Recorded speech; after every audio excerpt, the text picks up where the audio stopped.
probably all butthurt, and the Bills fans around him were probably, talking some trash. But yeah, that was the most entertaining part of the game. I did say going in it was a win-win, because if we lost to the Bills led by Matt Barkley, it almost certainly meant Bulls would be fired, and if we won, then it was a good game to attend. I didn't know it would be straight up embarrassment of a loss, though, so that was not as it didn't feel as good, even though I think the net result is a positive for the Jets, because we'll finally be rid of Bulls. Maybe. No, he's definitely gone. I just wish it was now, right before the bye week. Let an interim head coach step in before the bye. Instead, Jets seem insistent upon keeping him through the end of the season for some reason, which I don't get. But we don't know what goes on behind the scenes. Maybe the players got together and said, had a meeting like, do we want to push for them to get rid of Bulls, or do we want to let them ride out the season? Maybe the players said, let them ride out the season, went to management. We don't know. Right. Probably not, but but it's possible. Yeah. I don't know. So yeah, that's my hope for the offseason is offensive line and maybe a receiver in the draft and somewhat aggressive free agency. But I don't want, I'm hoping Mac's not just going to spend everything to try and save his ass. I hope he's going to spend it all to make sense. Yeah. Because he had on that side of the GM position, he's been good. He's been pretty good with contracts, with making them so that the Jets can get out of contracts if it's like a somewhat risky, like older player or something like that. He's kept us well positioned as far as the cap goes. So I hope he continues to do that and doesn't, just start spending like crazy because he's, scared for his job. Right. Yeah, you want to make sure whatever you do, it makes sense, because you've seen too many times a player comes into a locker room and it's toxic and it's not good. So you want to make sure that the person you're bringing in fits with what you're trying to do and fits with the people that you want to keep around. Now, like if you have a chance, let's just use him as an example. You have a chance to bring in Le'Veon Bell. And obviously we all agree he is super talented, right? Mm-hmm. Now, if he says, I would love to play for the New York Jets, but this player has to go. I don't get along with him. He's an asshole. And it's someone that's not super important. What do you do? Like, let's see. Who do the Jets have? What's his name? I don't like Lucky Whitehead. That asshole's got to go. Okay. Duh. No problem. I mean, as much as I don't like the principle of it, if it's someone like Whitehead, then it's just like, okay, yeah, whatever. I don't really think that's how Bell is. I think he just wants, a big payday before his career is over, and I do respect that. I don't think he handled it the best this season, but neither did the Steelers. So I just find it really funny that we have such a disparity in the amount that we believe in different positions. That everyone was saying, Kirk Cousins, you're getting screwed. You should be holding out. He doesn't. He plays. And then he finally gets his payday. And everyone's happy for him. Le'Veon Bell, you're screwing over the Steelers. Like, why is Kirk Cousins the one getting screwed? But when Le'Veon Bell does what you told Kirk Cousins to do, now Le'Veon's the asshole. Like, I understand. Le'Veon Bell's an asshole. Like, he just is. Like, he is. But how is he the bad guy for doing what you suggest other people do? Like, I don't understand. It's because he's not a quarterback. Yeah. I mean, again, I don't really think he deserves deserves all the blame or anything. I don't think either camp handled it as well as they could have.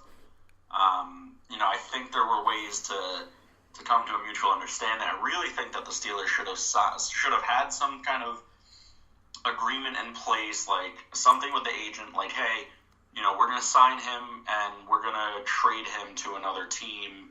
Have Bell give us a short list of teams he'd accept or something like that. Like, I really don't think that it should have gone like this, but I don't think the Steelers were really doing much either because of James Conner's success.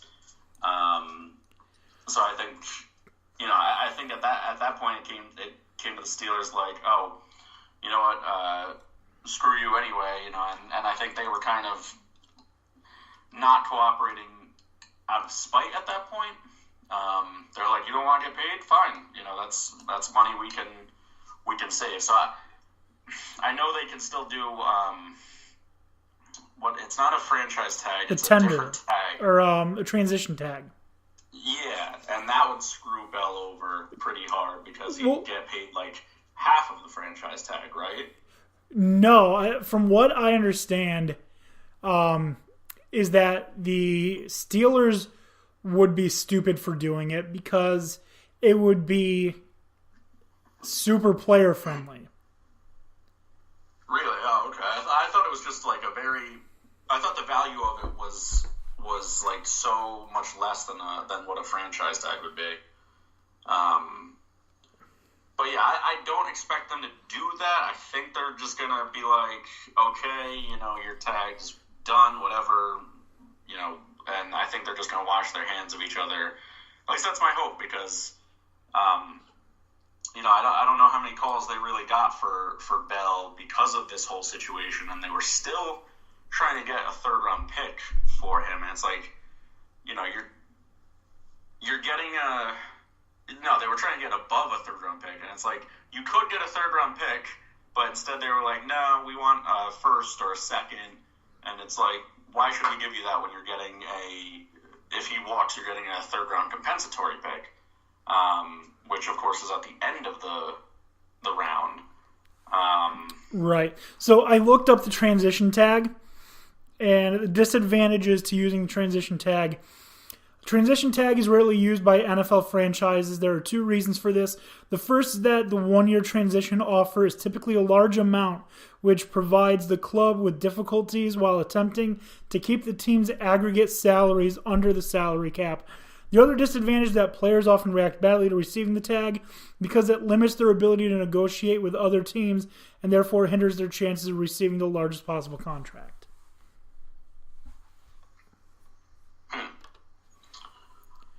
So I don't expect them to do that. I think it would be good for both parties if they just kind of wash their hands. And I wouldn't mind seeing Le'Veon Bell in the green and white next season, but not in Philadelphia. I mean, I'm not a fan of one of their division rivals like you and Tony. So Come on, though. We all hate the Eagles, though, right? We all hate the city of Philadelphia sports. As long as he doesn't go to the Patriots, that's my concern. My God, that would be. Could you imagine? Like, nah, they would never pay a running back. Let's be real. Not unless Belichick retires. I mean, last time they had a top-notch running back was Corey Dillon, and that was a long time ago. So. Right. They just kind of cobble together whoever they can. They got like James White now, and they drafted Sony Michel. So the requirements for being a New England Patriots running back: do you have legs? Can you run? Basically. Can you catch better than Tommy Boy? If you answered yes to all three of these questions, you may have a career with the New England Patriots. Well, there's one other caveat. It's, do you ever fumble? And if the answer is yes to that, you're automatically punted. Also, would you like to be paid more than $10 an hour? If you answer yes to this question, you as well are no longer on the New England Patriots. But yeah, back real quick, just to circle back to drop some of the candidates for new head coaches this season, this off season, because obviously, there's a lot of teams that are going to be looking for one. Obviously, John DeFilippo, Josh McDaniels is Lincoln Riley. I don't want Josh McDaniels myself. Just no thank you, Patriots. The way he kind of messed around with the Colts last year, and then Lincoln Riley, Broncos coaching experience. I would just rather stay away from him. Right. Zach Taylor, the quarterback coach of the Rams, yep, is a candidate, and I'd be fine with him. He's doing well with Goff, so maybe he could do the same with Darnold. Maybe Sean McVay will already have a successful tree. Would not mind that at all. Jim Harbaugh again would not mind that. But I don't see him leaving Michigan. It'd have to be the absolute right position, which I don't think is there for him right now. But we'll see. Also, you got Lincoln Riley, the head coach at Oklahoma. I've also heard, and I think that this is terrible. I don't remember where I heard it, but Les Miles. Really? I don't think I've seen that. Could you imagine the Mad Hatter in the NFL? No, I really can't. I've also heard if Alabama wins the national championship, Nick Saban heads back to the NFL. I don't buy that for a second. Again, I don't really see it, but maybe he wants to give it another try. I see Nick Saban retiring. Yeah, I can see him just riding off into the sunset. Another name floated is Jim Schwartz, DC for the Eagles. I don't want him for the Jets, but I think he could have success. I think Jim Schwartz. Okay, so the coordinators that I think their time is done as head coaches, they're not going to get any more chances. Jim Schwartz, he's done. Rod Marinelli, he's done. Plus, he's about to get fired anyways. Scott Linehan, he's done. Plus, he's about to get fired anyways. What's his name? Wade Phillips. Come on, he was a terrible head coach. Yeah, I don't see Wade Phillips coming back to head coaching. I see him retiring too at the end. But so yeah, those are some of the names. Plus, you're also going to have the coaches that are already on the hot seat. That for fact, if Dirk Cutter gets fired and so does John Harbaugh, Tampa Bay is going to be calling big time for him. Big time. You really think they'd fire John Harbaugh? I didn't think he was on the hot seat, really. Yeah. I think Flacco was on the hot seat. Well, he's tied almost directly to Flacco. Yeah, but I think he was the one behind drafting Lamar Jackson. I think he wants Lamar Jackson over Flacco. Maybe. And there's been some rumors that Flacco's going to sit out. I don't know if it's the rest of the season yet, but maybe he's only going to start a couple more games, and then they want to start Jackson till the end of the season. Yeah, I mean, perhaps, when you get fired from a job, they don't fire you at the beginning of the day, they fire you at the end. So you get your work done, and then goodbye. Matt LaFleur is being floated. He's the Titans' offensive coordinator, and he was the OC under Sean McVay last season. So that he could be a potential hire. The Titans have been under a new system, and it seems like they're finally gelling. They just walloped the Patriots this week. Yeah, I saw Matt Rule, Baylor head coach. I don't really see that. I guess he had some previous NFL experience. Yeah, he's been around for a while. I don't see him jumping to head coach of an NFL team from Baylor. They've definitely had a better start than expected, and he was put into a pretty bad situation that's turning around